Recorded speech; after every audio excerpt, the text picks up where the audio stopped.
Good afternoon, friends. Today we start IPC, Indian Penal Code.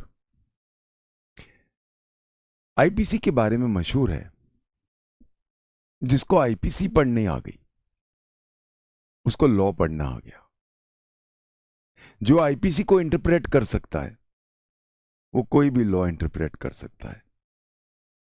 CPC हो, CrPC हो, evidence हो, सीधे law है। अगर कोई घुमाव वाला लॉ है वो है आईपीसी। वी विल सी, आगे देखेंगे आप मेरे साथ। We have a long journey of IPC which we are starting today, and we will see that how every word changes the meaning. That we'll see later. शुरुआत हम करते हैं right from the very basics. Let's go to the law of crimes. उसकी शुरुआत है क्या, penal codes होते क्या हैं, क्यों हैं, ये बेसिक्स पे जाते हैं। इसके लिए हमें जाना पड़ेगा right to the history of Mankind.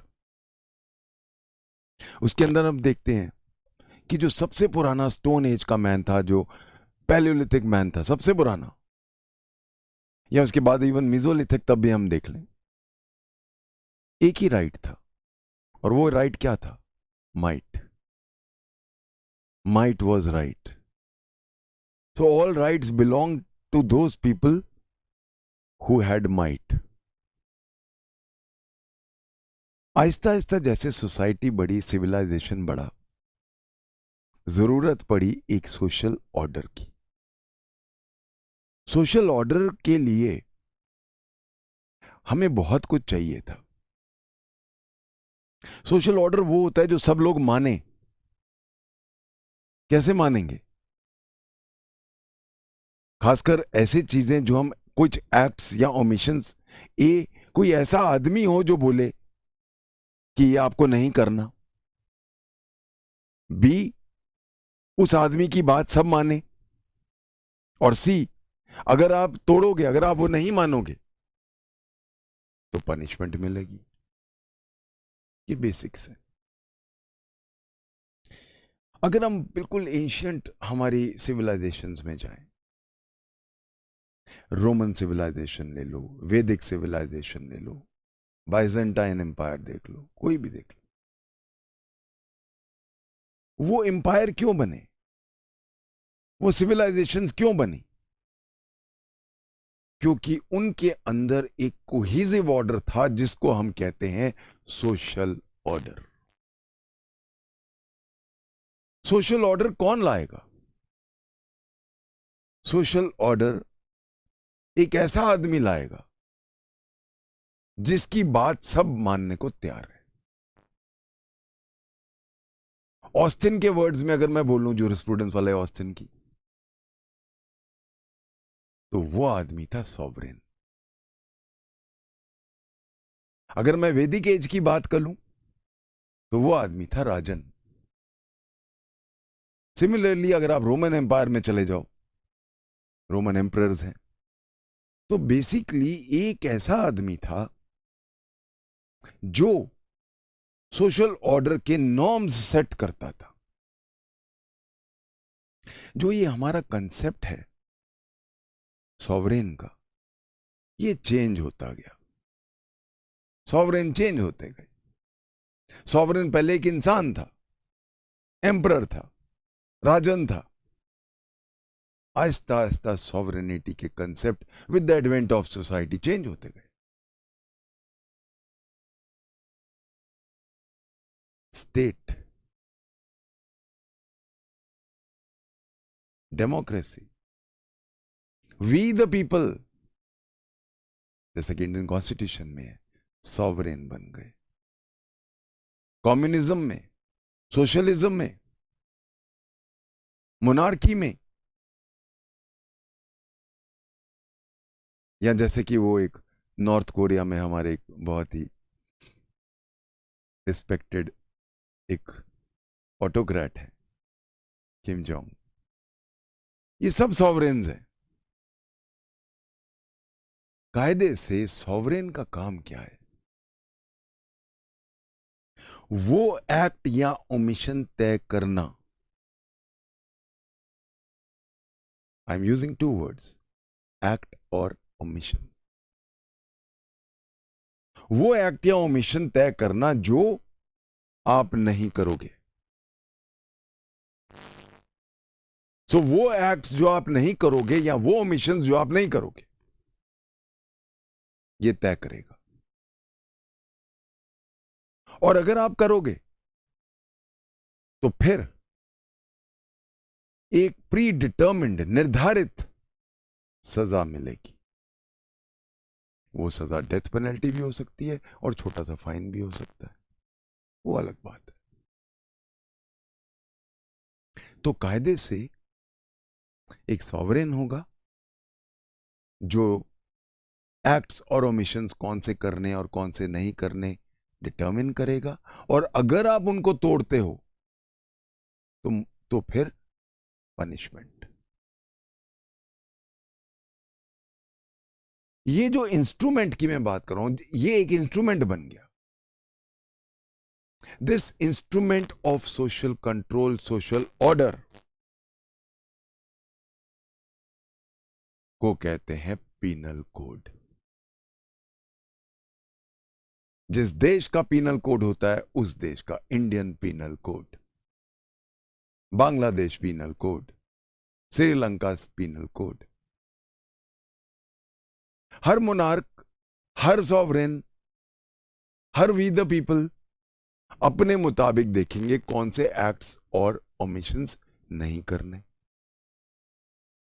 तो कायदे से अगर हम देखें, हर देश का penal code is a handle with which social order of that country can be maintained. मैं थोड़ा सा और पीछे जाऊंगा।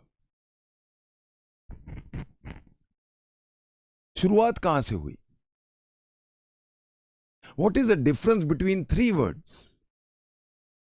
Crime, morality, offense. ये तीन वर्ड्स। शुरुआत हुई हमारी मोरालिटी से। जब हमने इंसान को बांधना था सोशल ऑर्डर में, तो हमें क्या चाहिए था? एक डर। यह हमेशा याद रखना है कि इंसान डर पे ज्यादा काम करता है। यह इंसान की एक बेसिक नेचर है, उसकी प्रवृत्ति है। He works on fear. इसीलिए कंसेप्ट पनिशमेंट का है। जब सोसाइटी बनी, सिविलाइजेशन बनी, तो पहला डर किस चीज का डालना था? एक जो सबसे पुरानी चीज सिविलाइजेशन के साथ साथ चली, वो था religion. Religion was the most important social cohesive force. Religion के अंदर, हर रिलीजन में एक चीज कॉमन है, सुपरनैचुरल। सुपरनैचुरल का डर। अगर ऐसा नहीं करेंगे तो भगवान की लाठी पड़ेगी। डर। और ये डर हर जगह है, चाहे हम हिंदुइज्म में आ जाएं, चाहे हम इस्लाम में चले जाएं, चाहे हम क्रिश्चियनिटी में चले जाएं। All religions have this basic aspect of thou shalt not. And if you do, it's a sin. और फिर sin की अलग अलग वेरिएशंस हैं। अगर हम क्रिश्चियनिटी में जाएं तो हेल के वेरिएशन में जलती हुई आग है, जहां जिस दिन हमारा डे ऑफ रिसरेक्शन होगा, उस दिन हम गरम तेल में तले जाएंगे, गरम आग में रोस्ट किया जाएगा, वगैरह वगैरह। Similarly the concept of heaven and hell, punishment, hello, punishment, शुरू से इंसान के दिमाग में एक चीज डाल दी गई, ये अगर काम किया तो वो जो दिखता भी नहीं है, पनिशमेंट आपका पक्का है। यहां से कंसेप्ट उठता है मोरालिटी। मोरालिटी एक जीनस है।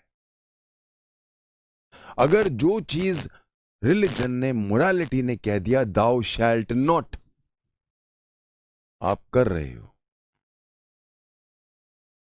ऐसी चीज पनिशेबल है। ऐसी चीज पनिशेबल अंडर कोई स्टैच्यूट नहीं है, under unwritten law of religion.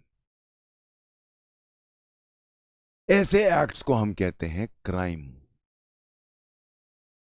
तो जो एक्ट्स मेरे मोरालिटी के खिलाफ है, लेट्स टेक एन एग्जांपल। मैं यहां पे आज लेक्चर देने आ रहा था, रेड लाइट पे एक गरीब सी औरत थी, छोटा सा बच्चा था। उसे मेरा खिड़की खटखटाई, मैंने नीचे किया, कहती सर 3 दिन से हमने कुछ नहीं खाया है, मुझे पैसे दे दो, ये बच्चा भूखा है, अगर आपने नहीं दिया तो बच्चा मर जाएगा। मैंने बोला काम करके खाओ, आप यंग हो, काम कर सकते हो, ये बेगिंग बुरी आदत है। सपोज नाउ उस औरत को पैसा ना मिले और सचमुच वो इतनी भूखी हो, वो बच्चा इतना भूखा हो, और दोनों इसलिए मर जाएं कि अगर मैंने उसको पैसा दे दिया होता, हो सकता कुछ खा लेते, बच जाते। This is a crime against humanity, but this is not punishable by law. क्योंकि कोई मेरा आईपीसी या कोई भी ऐसा मेरे पास कोई स्पेशल या लोकल लॉ नहीं है जो कहता है अगर आपने बेगर को पैसे ना दिए और अगर वो मर गया आप लायबल होगे। मोरालिटी से निकला क्राइम। क्राइम एक जीनस है। वो क्राइम जो सॉवरेन रिकॉग्नाइज करता है, वो एक्ट जो सॉवरेन कहता है कि करो या ना करो, और अगर नहीं करोगे या करोगे, एज ए केस में भी पनिशमेंट मिलेगी, उसको कहते हैं offence. What is an offence? An offense is an act or omission which is prohibited by law and made punishable by law. Crime may not be punishable by law. By law here I mean statutory law, not moralistic law. ये definition मुझे कहां मिलती है? जब मैं general clauses act में जाता हूं, सेक्शन 3 के क्लॉज 33 में, या अगर मैं जाता हूं सेक्शन 2N सीआरपीसी में। What is an offence? An offense is an act or omission prohibited by law and made punishable by law. यहां से एक चीज क्या निकली? क्रिमिनल लॉ का एंड प्रोडक्ट हमेशा पनिशमेंट है। The end product of all criminal law is always punishment. It must be an act which is prohibited by law. And if you infringe, if you do that act despite the law, then it is made punishable by law. ये फर्क है। बहुत सारे ऐसे acts हैं हमारे पास जहां पे ऐसे क्वेश्चन आए हुए हैं। ए का नेबर है, he is dying of starvation. A बहुत अमीर आदमी है, उसके पास इतना अनाज है कि उसपे चूहे खा रहे हैं, पर वो स्टिंजी टाइप का आदमी है, कंजूस टाइप का आदमी है, वो अपने नेबर को खाना नहीं देता। इसके यहां पे अनाज सड़ रहा है, चूहे खा रहे हैं, उसके साथ में दीवार वाला जो नेबर है वो भूखा मर जाता है। Has A committed an offense? No, मेरे पास कोई लॉ नहीं है जो कहता है कि अगर आपका नेबर भूखा मर रहा हो तो आप अपनी बोरियां खोल के उसको अनाज दो. He's committed a crime, not an offense. He's committed a crime against humanity, morality, but not an offense, not punishable by law. एक और केस लेते हैं. ए एक लेक गया हुआ है, लेक के पास खड़ा है. सडनली वो देखता है बी वहीं फिसलता है और उसको मिर्गी का दौरा पड़ गया और वो पानी में डूब गया, उसका मुंह पानी में है. वो डर के मारे कि और कल को पुलिस के लफड़े होंगे, वहां से भाग जाता है. Has he committed any offense? कोई लॉ नहीं है अभी तक ऐसा कि ऐसा कोई पानी में डूब रहा हो तो उसको आपको बचाना एक एक्ट है जो आपको लॉ कहता है आपको करना, या नहीं तो पनिशेबल होगा. ऐसा नहीं. Again it is a crime against humanity, morality. It is not an offense. So, things like ingratitude, avarice, ये जो फॉर एग्जाम्पल जज बन गए, जज बनने के बाद मैं अपने पेरेंट्स को रिकॉग्नाइज ही नहीं करता. उन्होंने बहुत पैसा लेके, बहुत लोन्स लेके आपको पढ़ाया. आप जज बन गए, आपको लगता है कि नहीं गांव के लोग हैं, मेरी इंसल्ट होती है. Is it punishable anywhere? नहीं, ऑफेंस नहीं है, बट कहीं ना कहीं क्राइम है. किस चीज का क्राइम है?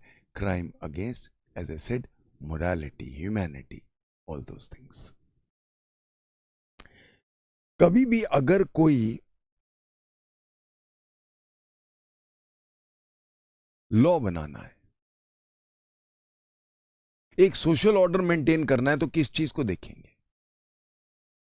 सोशल ऑर्डर मेंटेनेंस में क्या क्या चीजें इंपॉर्टेंट आएंगी?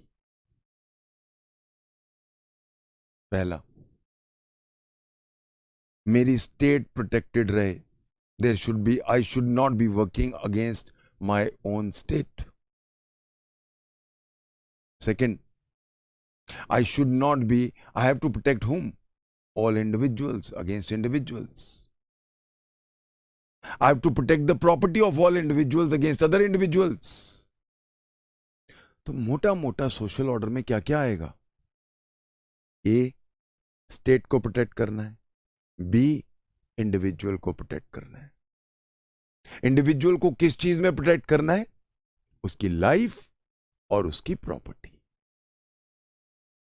तो कोई भी जो पीनल कोड होगा वो तीन चीजें तो जरूर करेगा.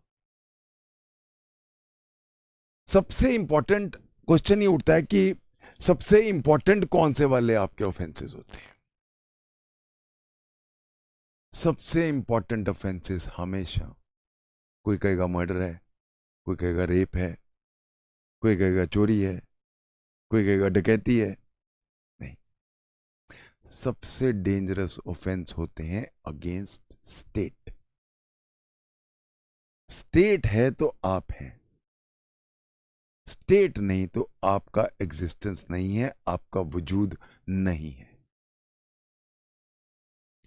इसीलिए most of the penal codes का पहला ऑफेंस हमेशा स्टेट का होता है, इंक्लूडिंग आईपीसी. आईपीसी का पहला ऑफेंस हम आगे जाके देखेंगे. सेक्शन 121, सबसे पहला, waging a war against India. यहां पे मैं एक चीज और बात करना चाहूंगा. What is a basic difference between criminal law and civil law? हम अभी हिस्ट्री में आएंगे क्रिमिनल लॉ की, बट अभी मैं एक बेसिक्स की बात कर रहा हूं कि what will be the difference between offences and civil wrongs, या basically criminal justice system and civil justice system. पहला बात है कि दोनों का ऑब्जेक्ट ही डिफरेंट है. क्रिमिनल लॉ का ऑब्जेक्ट क्या है? सोशल ऑर्डर मेंटेन करना, कैसे? डिटर करके। कैसे? Punishment. The end product of criminal justice system is always punishment. The end product of civil justice system is either restitution in integrum or compensation or my civil rights. तो criminal law का end product हमेशा punishment है। मुझे Austin की lines बड़ी अच्छी लगी। I would like to quote for this for you. Austin ने कहा था, a wrong which is pursued by the sovereign or his subordinates is a crime. In other words, इसको मैं लाइन को अगर एक्सप्लेन करूं, वो रॉन्ग जो किंग खुद परसू करता है, किंग या उसके इंसान, उसके जो सबऑर्डिनेट है वो परसू करते हैं, वो एक क्राइम है। यहां से एक कॉरोलरी क्या निकलती है? एक जो ऑफेंस होता है वो सिर्फ इंडिविजुअल के खिलाफ नहीं होता है, उससे सोशल ऑर्डर पे फर्क पड़ता है, पूरी सोसाइटी पे असर डालता है। इसीलिए all offenses are against the state। इसीलिए अगर हम क्रिमिनल लॉ में देखें तो क्या होता है? So and so versus the state versus so and so. Austin की पहली लाइन इसमें रेलेवेंट है। आगे पढ़ते हैं। A wrong which is pursued at the discretion of the injured party और is representative is a civil injury। वो wrong जो सिर्फ इंडिविजुअल तक ही सीमित है और इंडिविजुअल ही सिर्फ उसको परसू करता है, सिर्फ प्लेंटिव होता है, उसमें स्टेट नहीं आती है। प्लेंटिव वर्सेस डिफेंडेंट होता है बस, ए वर्सेस बी होता है बस, उसको हम कहते हैं सिविल रॉन्ग। सो वो जो पूरा स्टेट फॉलो करता है उसको कहते हैं crime, offence. So one thing we must always remember, an act of an offense is not only an infringement of right of the individual, it is like a stone thrown into a pond, the ripples go all along the pond. Similarly, an offense is like a stone in a pond. When I throw that stone, that I commit that offense, the ripples go all around the pond. Similarly, the ripples of an offense affect the entire pond, which means the society. But in contrast, the infringement of a civil right means it is merely affecting the individual in his personal right. Second person is not even involved in it. I hope everybody's understood the basic first part. Next part. In criminal law, naturally अगर state के खिलाफ है तो controlling authority कौन है? It is always the state. State controlling authority का मतलब क्या हो गया? स्टेट आपकी तरफ से कंप्लेंट बनाएगी, एफआईआर लिखेगी, स्टेट आपकी तरफ से इन्वेस्टिगेट करेगी और स्टेट आपकी तरफ से केस लड़ेगी। कोई भी अगर खर्चा है आपको नहीं करना है, आपको कागज नहीं लाने हैं, आपको विटनेसेस इकट्ठे नहीं करने हैं, आपको एविडेंसेस इकट्ठे नहीं करने हैं, आपको तो अपना एक स्टेटमेंट देना है, एक एफआईआर लिखवानी है, उसको साइन करना है, उसके बाद आपका एक स्टेटमेंट होगा 161 सीआरपीसी का, बस। बाकी सब स्टेट करेगी आपके बिहाफ पे। जो आपके खिलाफ ऑफेंस हुआ है उसको स्टेट देखेगी। इन कॉन्ट्रास्ट सिविल सूट में right from the word A to G सारा खर्चा आप करोगे, प्लेंटिफ करेगा, कोर्ट फीस वो डालेगा, सब कुछ वो करेगा, यहां तक कि डिफेंडेंट को बुलाने का खर्चा भी वो देगा। एक चीज और, क्योंकि सारा कुछ कंट्रोल स्टेट कर रही है, इसीलिए पार्डनिंग पावर भी स्टेट के पास है, आपके पास नहीं है। आपने पैसे खा लिए, आपने कहा कोर्ट को सर चलो छोड़ो जी, मैं तो माफ किया इसको। आपकी माफी नहीं है। No less than the sovereign can forgive, pardon. I should not be using the word forgive, I will use the word pardon. इसीलिए पार्डनिंग पावर सिर्फ दो लोगों के पास है, the president of India and the governor of a state, बस। But civil law में कर दो पार्डन, विड्रॉ कर लो सूट को, कोई मना ही नहीं है। ऑर्डर 23 में चले जाओ, विड्रॉल, एडजस्टमेंट, जो करना है करो, कॉम्प्रोमाइज करो, खत्म करो, कहानी आपके हाथ में है। Another aspect,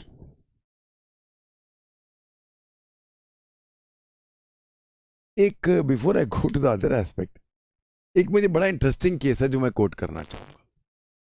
Ramesh Kumar versus Ram Kumar, 1984 supreme court. यहां पे क्या हुआ, पंजाब का ही मामला है, एक मर्डर हो गया। जो एक्यूज था उसने बहुत बड़ी अपनी एक जमीन गिफ्ट दे दी उसको।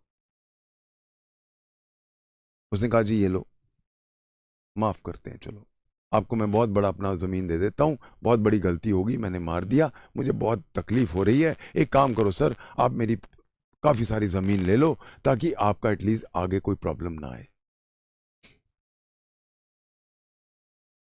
The Honorable High Court upheld this decision. Supreme Court started the judgment that we are shocked. How can you buy off the criminal justice system? You cannot. ये एकदम मेरे दिमाग में आ गया. So please remember, there is no concept of compromise in criminal law. The only compromise which is possible is under section 320 CRPC, जहां पे जो offenses basically wrongs हैं, जो कायदे से ऑफेंसेस नहीं है, जो सिर्फ इंडिविजुअल्स को इफेक्ट करते हैं, सोसाइटी को मोर और लेस इफेक्ट नहीं करते हैं, उनको हमने क्या किया है, उन ऑफेंसेस को हमने कंपाउंडेबल बना दिया है सेक्शन 320 सीआरपीसी में। उनको छोड़ के बाकी जो सारे ऑफेंसेस नॉन कंपाउंडेबल हैं, उनको आप you can't have any compromises, पैसे ले दे के उनको खत्म नहीं कर सकते। सो एक चीज आई होप क्रिस्टल क्लियर हो गई है कि क्रिमिनल लॉ को तो सफर करना ही पड़ता है। In a criminal proceeding the only answer for a wrongdoer is to suffer the punishment. There is no way out unless that the offense is covered by section 320 CRPC. Once we are clear with these basic things,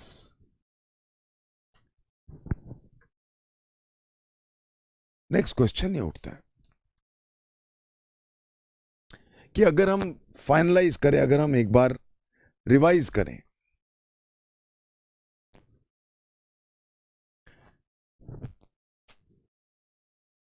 What will be an offense? ये question आपका interview का है. ये बहुत 3-4 बार तो मुझे पता है पूछा गया है. What is the difference between a crime and an offence? Offence के कॉन्स्टिट्यूएंट्स क्या है?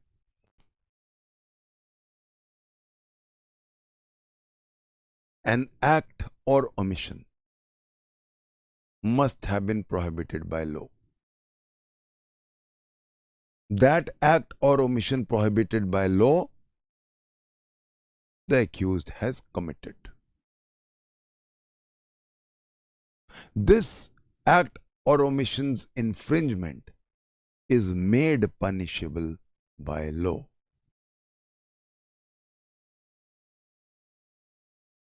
Now we have to find out whether he has actually committed that act or not.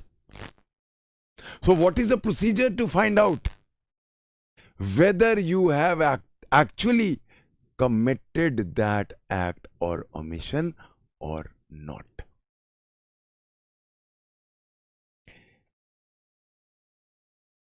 Actually committed or not, actually का मतलब बहुत बड़ा है criminal law में. Actually के अंदर बहुत कुछ आ जाएगा, इंटेंशन आ जाएगा, नॉलेज आ जाएगा, रीजन टू बिलीव आ जाएगा. आगे जाके हम बात करेंगे क्योंकि ये बहुत बड़ा चंक है मेरे एक एस्पेक्ट लेक्चर का. अब I would just like to cover up the history of crime in India. India में देखते हैं आईपीसी का बर्थ कैसे होता है.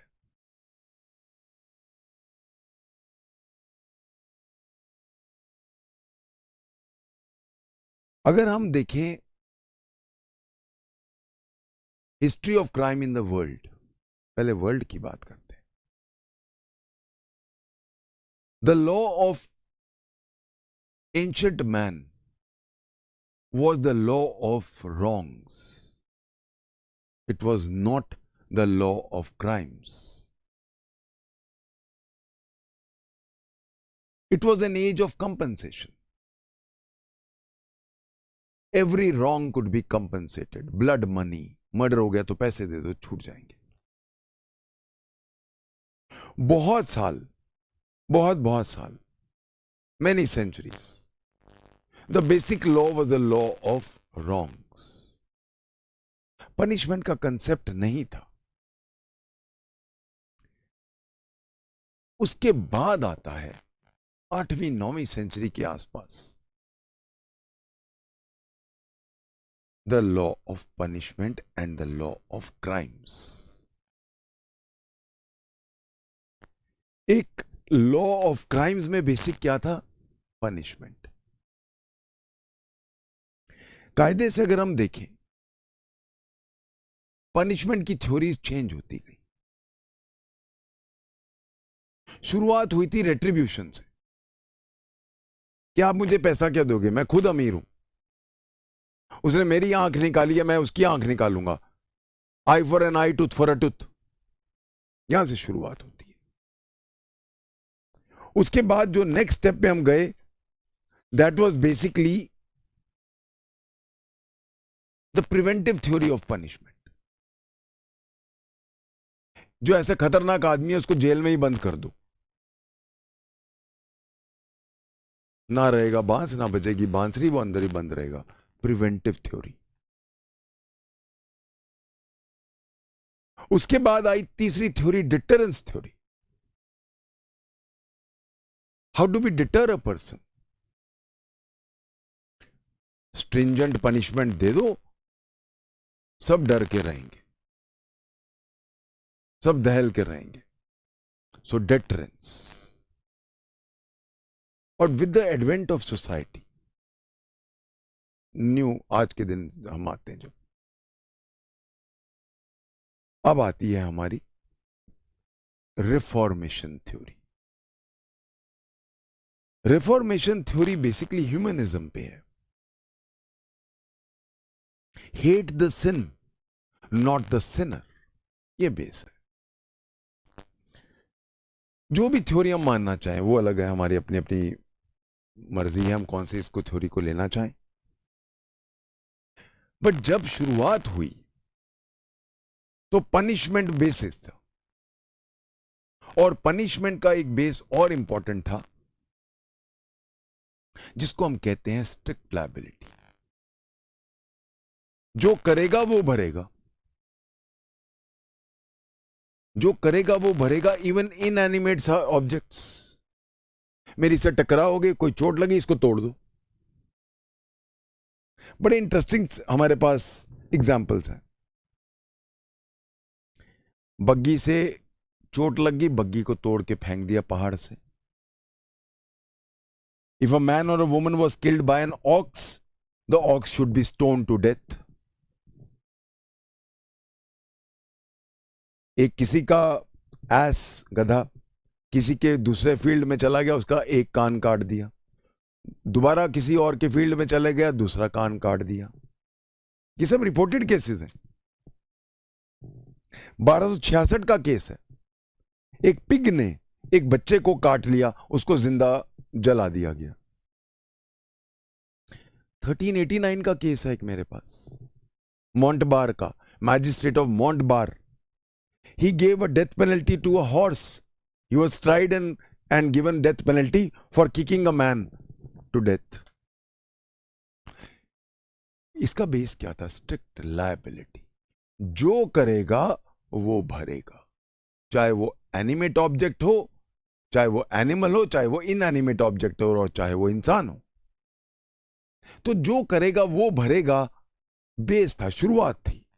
और बहुत, जैसा कि मैंने बोला, 1389 का मेरे पास मैजिस्ट्रेट और मॉन्टबार का एक रिपोर्टेड केस है जहां हॉर्स को डेथ पेनल्टी दे दी गई।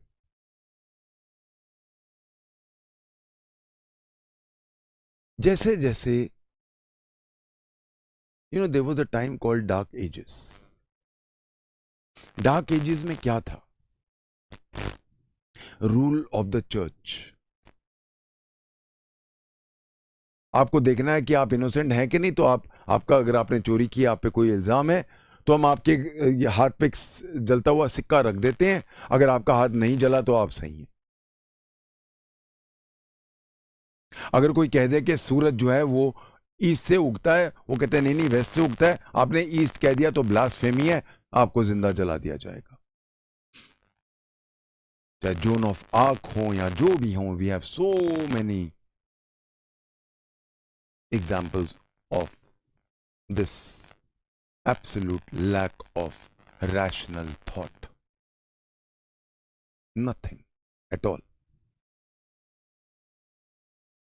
उसके बाद इनको इसीलिए डार्क एजेस कहते हैं, क्योंकि सन्नाटा था, अंधकार था, कोई जगह नहीं थी पूरे विश्व में। There was no place for reason. There was no place for rationalism. और तब एक सूरज उगता है, रिनाइसेंस।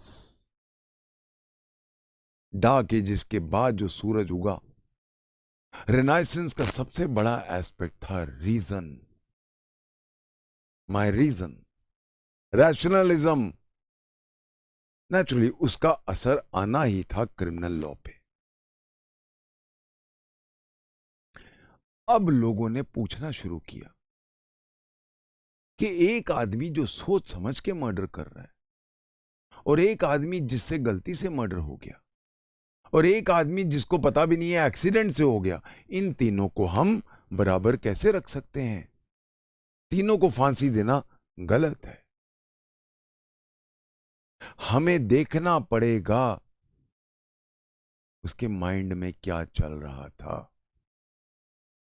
यहां कंसेप्ट शुरू होता है माइंड का क्रिमिनल लॉ में,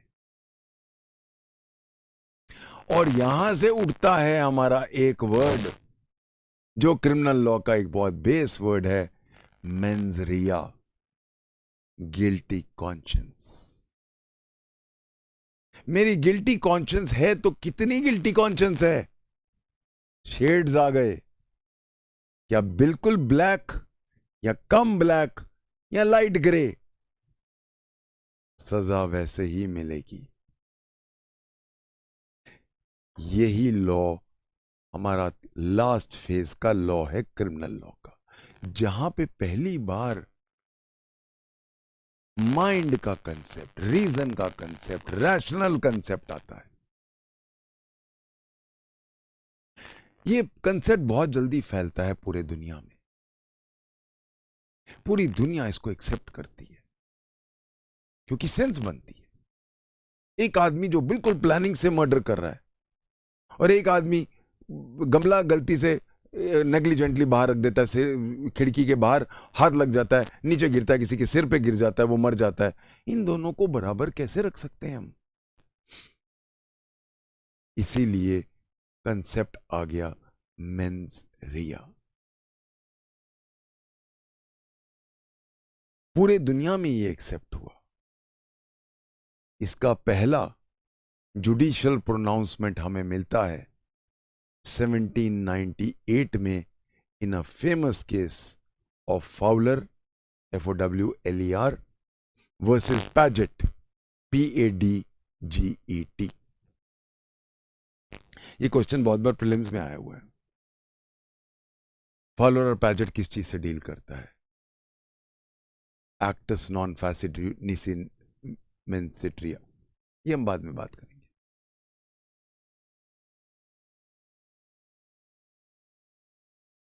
पहली बार रैशनलिज्म आता है और इसीलिए पहली बार माइंड का कंसेप्ट क्रिमिनल लॉ में आता है। कहां तो था? Strict liability. दीवार को भी तोड़ दो, घोड़े को मार दो, पिग को मार दो, गधे के कान काट दो। अब सब चीजें माइंड, मंशा क्या है उसकी, वो इंपॉर्टेंट होता है। राज भी इसी चीज पे चलता है। ये जो हमारी बात, मैं अभी बात कर रहा हूं माइंड की, माइंड के आगे और परतें खुली। और परतें क्या खुली? माइंड को 3 पार्ट्स में डिवाइड किया गया। माइंड के 3 पार्ट्स बने। इंटेंशन, उससे नीचे आया नॉलेज, और उससे नीचे आया रीजन टू बिलीव। ये तीनों अब क्रिमिनल लॉ का पार्ट बन जाते हैं। हम डिस्कस करेंगे क्योंकि आईपीसी इनको एक वर्ड में डिफाइन करता है, वॉलंटरली। आगे जाके देखेंगे। अभी क्योंकि ये मेरा फर्स्ट लेक्चर है, मैं ज्यादा जार्गन में नहीं जाना चाहता हूं। We should simplify complex things, not make complex simple things. अब मैं आता हूं क्रिमिनल लॉ इन इंडिया। अगर हम एंशिएंट इंडिया में जाएं तो मनुस्मृति में 18 हेड्स दिए गए हैं लॉ के। उनमें एक हेड क्रिमिनल लॉ से डील करता है। तो right as early as Manusmriti हमारे पास assault, defamation, theft, cheating, trespass, gambling, violence to the body, robbery, adultery, all these are crimes. And punishments ranged from rebuke, डांटना, fine, forfeiture of property, corporal punishment, bodily punishments, imprisonment, banishment, देश निकाला, mutilation, even death. तो ये जो punishment का concept है, ये हमारे पास कायदे से मनुस्मृति से मिलता है।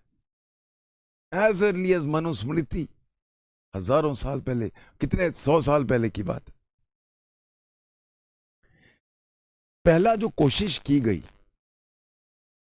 एक हिंदू कोर्ट, क्योंकि इंडिया में 90% से ज्यादा हिंदू थे, तो अंग्रेजों ने पहली कोशिश की, वॉरेन हेस्टिंग्स ने। उसने जो बनारस के जितने भी ब्राह्मण थे उनको बोला, एक हिंदू क्रिमिनल लॉ लिख दो जो आपके हिंदू ग्रंथों पर बेस्ड है। तो एक पहला उन्होंने जो अपना लिखा कंपाइल किया, एक हिंदू कोड जो बनाया गया, उसका नाम था जेंटू कोड, GENTOO,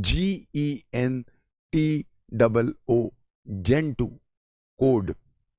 ये क्वेश्चन प्रीलिम्स में आया हुआ है और ये क्वेश्चन इंटरव्यू में पूछा गया है कि कभी आपने कोई, खासकर जब आपको इंटरव्यू में पूछते हैं which is your favourite subject, आप कहते हो सर मेरा फेवरेट सब्जेक्ट जो है वो क्रिमिनल लॉ है। अच्छा, जेंटू कोड के बारे में सुना है कभी? ऐसे आंसर्स अगर आप दे देते हो इंटरव्यू में, आपका स्टॉक एकदम हाई चला जाता है कि इसको जेंटू कोड भी पता है। तो let us be very clear, Warren Hastings ने, जो एक ब्राह्मण्स ऑफ जो थे हमारे यूपी के, खासकर जो बनारस के एरिया के स्कूल के, उनको बोला एक हिंदू कोड बनाओ, and they now wrote the first Gentoo code, जो कायदे से एक हिंदू लॉ था ऑन एंटायर क्रिमिनल लॉ। और इस कोड में मर्डर की डेथ पेनल्टी दी गई थी। तो डेथ पेनल्टी कायदे से अगर हम थोड़ा कोडिफिकेशन देखें तो जेंटू कोड में ही मर्डर की डेथ पेनल्टी आ जाती है। हाउस ब्रेकिंग की, हाईवे रॉबरी की भी डेथ पेनल्टीज दी गई थी, बट एनीवेज हम इसके ज़्यादा डिटेल में जाने की ज़रूरत नहीं है। हमें इतना पता होना चाहिए कि जेंटू कोड कायदे से पहला हिंदू कोड था जो बनारस के ब्राह्मण्स ने बनाया at the behest of Warren Hastings. उससे पहले अगर हम, ये तो था हिंदू लॉ, अगर हम बात करें मोहम्मदन लॉ की, मुस्लिम लॉ जो था वो कायदे से जो लॉ ऑफ क्राइम्स है in Muslim law, that emanates from the holy Quran, शरीयत। मैं आपको मुस्लिम लॉ पढ़ाएंगे तो हम डिटेल में बात करेंगे। मुस्लिम लॉ में कायदे से there are 4 important sources: the Holy Quran, the Sunnah of the Prophet, which contains his hadiths, the Ijma, consensus of the learned, and the Qiyas, which is basically justice, equity, and good conscience. उनके base पे जो चीजें शरीयत में लिखी गई थी वो सारे ऑफेंसेस थे। उनकी पनिशमेंट्स भी होली कुरान में लिखी गई हैं। अगर हम इसको क्रिमिनल लॉ को देखें, अगर हम उसमें से कंडेंस करें, एक चीज हमें याद रखनी है, मुस्लिम लॉ में कोई क्रिमिनल लॉ अलग तरीके से नहीं लिखा गया। और एक चीज और याद रखनी है, शरीयत एक क्रिमिनल लॉ नहीं है। नॉर्मली जो यहां रहते हैं इंडिया में, जिन्होंने ज्यादा शरीयत के बारे में नहीं पता, वो सोचते हैं शरीयत मीन्स हाथ पैर काटना वगैरह वगैरह। क्रिमिनल लॉ नहीं, क्रिमिनल लॉ एक बिल्कुल मिनिस्क्यूल पार्ट है शरीयत का। शरीयत basically is a way of life of a Muslim, उसका एक पार्ट है लॉ, और उस एक पार्ट का एक छोटा सा पार्ट है criminal law. Criminal law as a law नहीं है।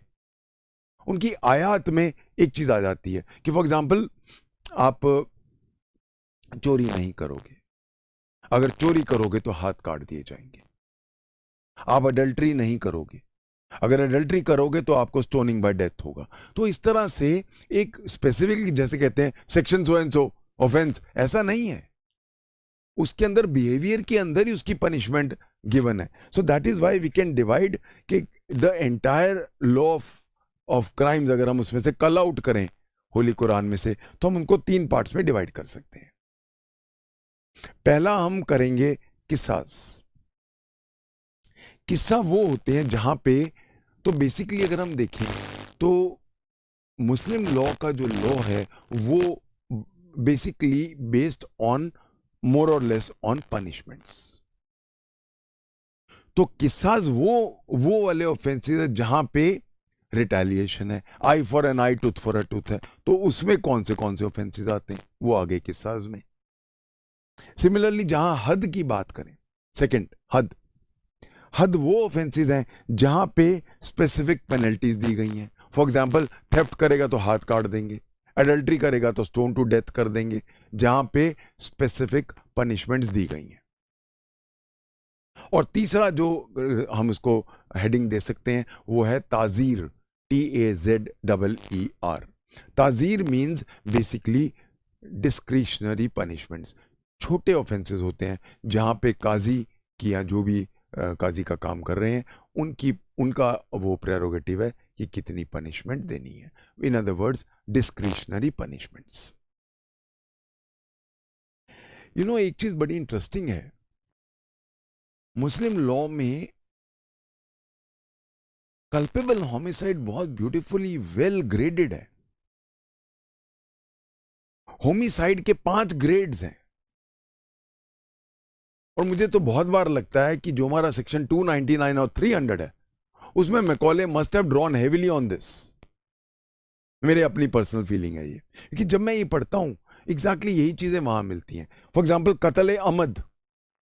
कत्ल अमद मीन्स सोची समझी homicide with a dangerous weapon, gun, sword वगैरह. कत्ल शब्बा अमद,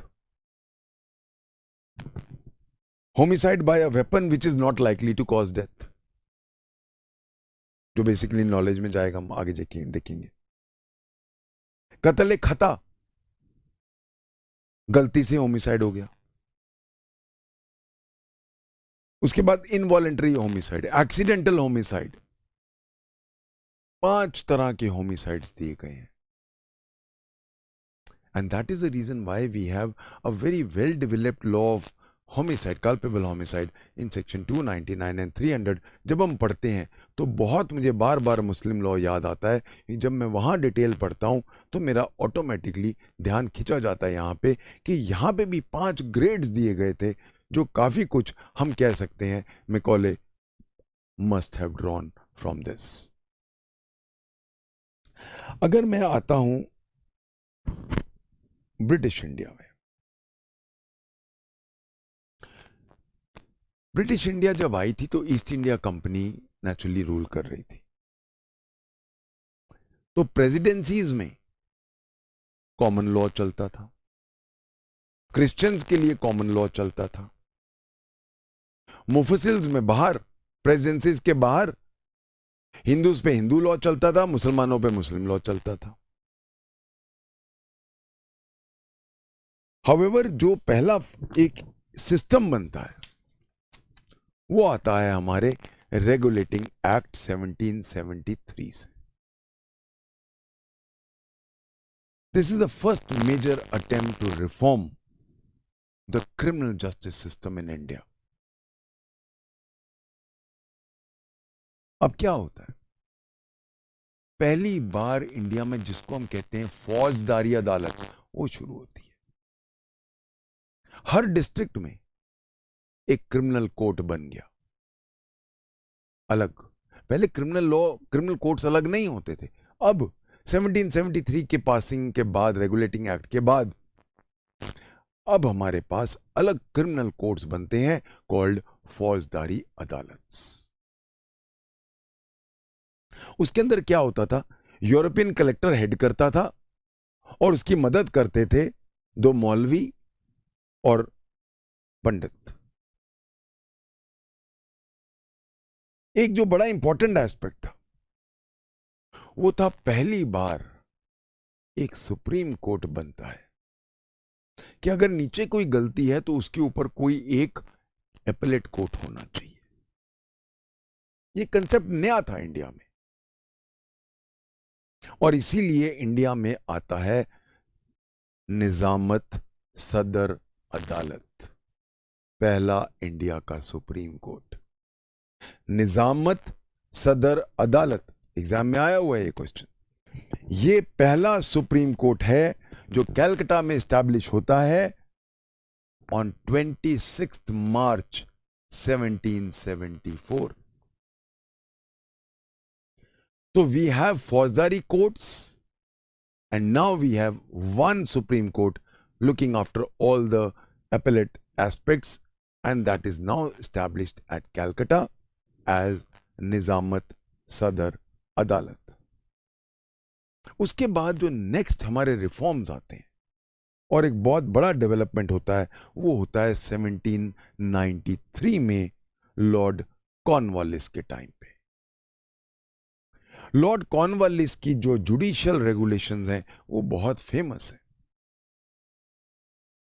हर जिला में, अब जिला बन जाते हैं और हर जिले में एक क्रिमिनल कोर्ट होगा। वो जो जिले का क्रिमिनल कोर्ट है उसको आज हम नाम देते हैं सेशंस कोर्ट, यहां से आता है।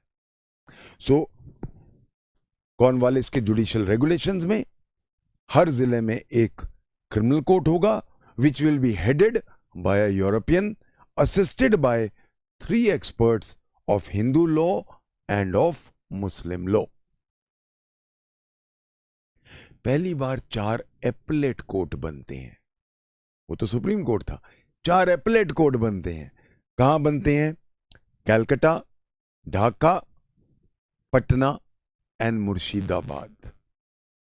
पहली बार 4 एपलेट कोर्ट्स का कंसेप्ट आता है। ये सारे जो एपलेट कोर्ट्स हैं अब दे आर ऑल अंडर निजामत सदर अदालत एट कैलकाटा, यानी कि जो सुप्रीम कोर्ट है। हायरार्की ऑफ कोर्ट्स बन गई इंडिया में, यहां से हायरार्की शुरू होती है। सो दैट इज वाई हम कह सकते हैं कि पहला elaborate system of criminal justice system in India is now established. इसके बाद 2 और सुप्रीम कोर्ट बनते हैं। पहला सुप्रीम कोर्ट तो था कैलकाटा में, जो मैंने आपको बताया था कि 26 मार्च 1774 को इस्टैब्लिश हुआ। उसके बाद अब 3 प्रेसिडेंसीज थी, तो एक तो सुप्रीम कोर्ट वहां, 2 और चाहिए थे। तो अगला बनता है मैड्रास में, सेकंड प्रेसिडेंसी में, इन 1800, 26 दिसंबर 1800 दूसरा सुप्रीम कोर्ट मैड्रास में बनता है। और तीसरी प्रेसिडेंसी यानी बॉम्बे में 8 दिसंबर 1823। सो all the 3 presidencies had 3 separate supreme courts. इसके बाद आता है Indian high courts act 1861। Indian high courts act क्या करता है कि हर प्रोविंस के लिए एक सेपरेट हाई कोर्ट खड़ा कर देता है और तीनों सुप्रीम कोर्ट्स को एबॉलिश कर देता है। So the Indian High Courts Act 1861 made provisions for a separate high court in all provinces and now finished the concept of supreme courts in all the 3 presidencies, यानी कि supreme courts of Calcutta, Madras and Bombay are cancelled, खत्म हो जाते हैं। अब सिर्फ रह जाते हैं हाई कोर्ट्स, और अब उनके ऊपर अगर किसी ने जाना है प्रिवी काउंसिल जो लंदन में बैठती थी। इसी तरह से चलता रहा राइट टिल 1935 का government of India act. Government of India act जब 1935 में आता है तो फिर वापस फेडरल कोर्ट बनता है और वो फेडरल कोर्ट कॉन्स्टिट्यूशन में खत्म हो जाता है और उसकी जगह बन जाता है सुप्रीम कोर्ट। और जो सुप्रीम कोर्ट है, ये अभी प्रेजेंट हमारा सुप्रीम कोर्ट है, 28 जनवरी 1950 पहली सिटिंग होती है। यहां मुझे एक चीज और बतानी होगी। ब्रिटिश ने ट्राई किया था एक कोड बनाने का 1827 में, और बॉम्बे का एक कोड बना भी था। This was called the Bombay code of 1827, also called Elphinstone code, ELPHINSTONE, Elphinstone code. ये बॉम्बे के मुफस्सिल्स के लिए बनाया गया था और ये एक कोडिफाइड लॉ था जो बॉम्बे में चलता था, मुफस्सिल्स में चलता था, और वो मोहम्मदन लॉ के ऊपर उसको सुपरसीड करता था। क्योंकि सी प्लीज रिमेंबर, हमारा बहुत देर तक मुस्लिम लॉ चल रहा था क्योंकि मुगल रूल था। 1857 तक तो मुगल बादशाह थे, Bahadur Shah Zafar was the last Mughal बादशाह जो 1857 के जो वॉर ऑफ इंडिपेंडेंस है उसके बाद ही was now sent to Burma, Rangoon, after they lost. दोनों उसके जो लड़के थे उनको वहीं फांसी दे दी गई थी अजमेरी गेट पे। तो बिल्कुल एक वंश खत्म कर दिया था मुगल्स का 1857 के बाद। So I hope everybody is now clear about all these aspects. Let us come to the last part, which is IPC. The birth of IPC. IPC का birth का genesis है the Charter of 1833. 1833 के charter में पहली बार first law commission का provision आता है और उसके फलस्वरूप इन 1834 हमारी पहली लॉ कमीशन बनती है under the chairmanship of Thomas Babington Macaulay, TB Macaulay. और पहला काम जो इनको दिया जाता है वो है एक इंडिया के लिए पीनल कोड लिखना है। This law commission started writing immediately और 1837 में आईपीसी लिखी गई थी, ड्राफ्ट आईपीसी लिखी गई थी। This draft IPC remained in cold storage क्योंकि नेचुरली मुगल राज चल रहा था, एक इंडिया में कैसे अप्लाई करते हो, पॉसिबल नहीं था। बट जैसे ही 1857 का रिवोल्ट खत्म होता है और अब India passes under the crown by the government of India act 1858, तो अब झड़ी लग जाती है सारे ब्रिटिश लॉज की। और सबसे पहला जरूरत क्या थी, इंडिया में एक कॉमन लॉ होना चाहिए, एक लॉ होना चाहिए पीनल कोड। और इसीलिए आईपीसी जो है वो लेजिस्लेटिव काउंसिल में जनवरी 1857 में रीडिंग होती है उसकी, और 6 अक्टूबर 1860 1860 it is passed by the legislative council of India. इसकी जो डेट ऑफ जो इफेक्टिव डेट थी वो रखी जाती है 1 मई 1861। बट देन द जजेस से कि सर टाइम बहुत कम मिल रहा है, हमें 6 महीने और चाहिए, इसीलिए 6 महीने बढ़ा दी गई। And this IPC, this code comes into vogue on 1st January 1862। ये क्वेश्चन प्रीलिम्स में आया हुआ है। सो 1 जनवरी 1862 को आईपीसी comes into existence। कायदे से 1834 से 1860 इतना टाइम लगा आईपीसी को। बट आईपीसी इतनी ब्रिलियंटली रिटन है, हम देखेंगे एक एक वर्ड आगे जाके, उसमें कोई जगह ही नहीं है कोई चेंज करने की। It is indeed a tribute to Macaulay and I am a die hard fan of Macaulay because of this reason. हर लॉ में मैं गलतियां 100 निकाल सकता हूं, बट इस लॉ में बहुत मुश्किल है एक वर्ड की भी गलती निकालनी। एक दो जगह छोड़ दो, उसकी जगह कोई गलती नहीं है। And it is indeed a tribute to the genius of Macaulay कि सिर्फ 3 चेंजेस हुए हैं, तेरे सिर्फ 3 चैप्टर ऐड हुए हैं आज तक। 1862 से आज तक 3 चैप्टर सिर्फ ऐड हुए हैं। कौन से? एक, पहला क्रिमिनल कॉन्स्पिरेसी 1913 में ऐड हुआ। एक चैप्टर ऐड हुआ इलेक्शन का, क्योंकि उस टाइम इलेक्शंस नहीं थे नेचुरली। और जो तीसरा चैप्टर ऐड हुआ क्रूअल्टी अगेंस्ट मैरिड विमेन। तो चैप्टर 5A, चैप्टर 9A और चैप्टर 20A, एक एक छोटे छोटे छोटे सेक्शंस या एक एक सेक्शन के पार्ट्स हैं। इतना ही चेंज आया है इसमें, नहीं तो वैसे की वैसी है। In fact, with due apologies to all the persons who have amended the IPC 2013 या जो भी है, इतनी गलतियां हैं उसमें, हम देखेंगे। एक लाइन भी सीधी नहीं है, एक एक लाइन में 100 गलतियां, इतने इंटरप्रिटेशंस निकल सकते हैं, वो हम देखेंगे। But it is a tribute to the genius of Macaulay. इसमें एक वर्ड भी मैं हिला नहीं सकता हूं, हम देखेंगे इन सब चीजों को।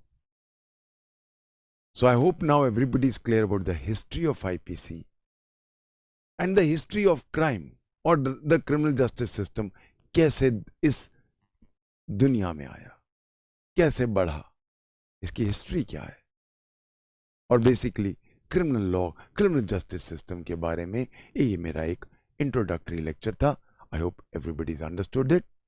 So just make your notes. आज का मेरा लेक्चर इंटरव्यू के पॉइंट ऑफ व्यू से बड़ा इंपॉर्टेंट है और बहुत सारे क्वेश्चन इसमें हमारे प्रीलिम्स में आ सकते हैं। Thank you, God bless.